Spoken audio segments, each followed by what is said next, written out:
এই দড়ি ফিলেটটি মেরিনেট করে রাখা হয়েছে ৩-৪ ঘন্টা আগে। এখানে গুঁড়া মরিচ, সয়া সস, লবণ অল্প লাগবে যেহেতু এটা সি ফিশ। তারপর গোলমরিচ, কর্নফ্লাওয়ার, ময়দা, ওয়েস্টার সস সব কিছু দিয়ে এটাকে ম্যারিনেট করে রেখেছি। এখন সরাসরি আমি ভেজে নিচ্ছি। খুবই টেস্টি হয়।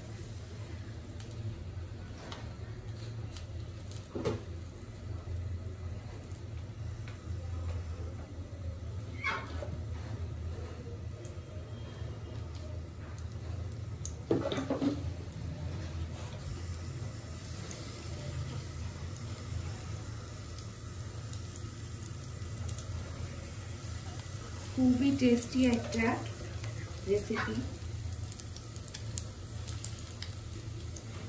এবং দড়ি ফিশটা আপনারা অনলাইন পেজ দৈনন্দিনে পাবেন। সব ফ্রেশ ফিশ পাওয়া যায়, সি ফিশ।